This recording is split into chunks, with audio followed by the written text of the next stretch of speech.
Never mind me says Whipple needs to adjust to the Big Ten. Passing 60% of the time ain't gonna work here.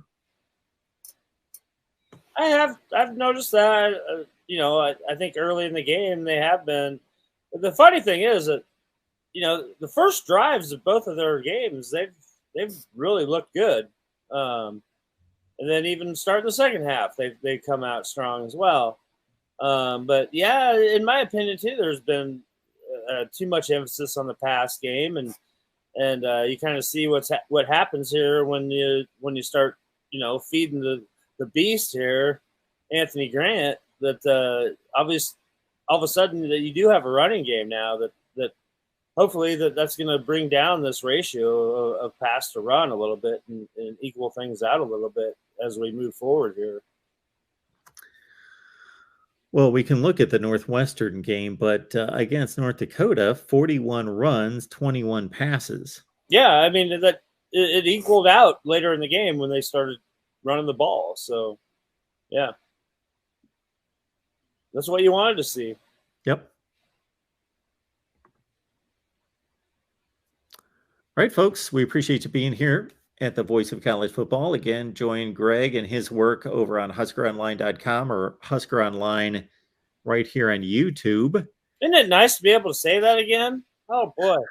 3 months with the handcuffs on. I didn't know who I worked for.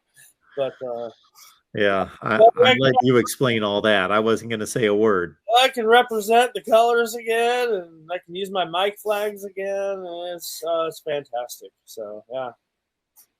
Welcome back to Husker Online on the On3 network. Nice.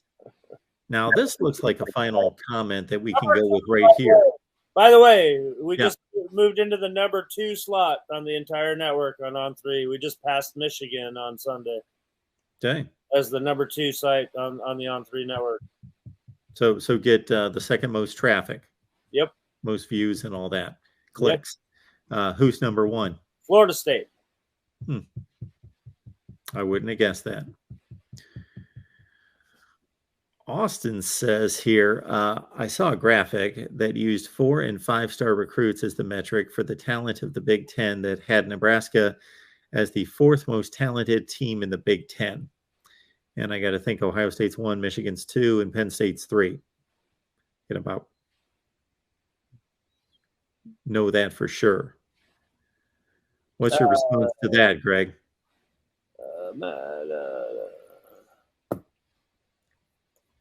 Yeah, I don't know. I don't think that really equals out. I love data. I'm not a data guy, but you got to be able to coach that talent up and sustain it and stuff. And I don't think that equals out to the exact position that these teams are playing in. Well, no, it doesn't. I think that's the point. They're not the 4th best team in the conference. No. Yeah, I mean, it's not an exact science, rating high school recruits and a lot is involved going in there. But when you got teams like Ohio State and Michigan, they're getting a lot more than the rest of the conference is getting. That they're obviously going to have a better chance to excel and perform to that level. So. Maybe one day Nebraska gets to that point where they're competing in the recruiting game like those guys, but not anytime soon until you can win ball games and start going to bowl games again and being relevant again.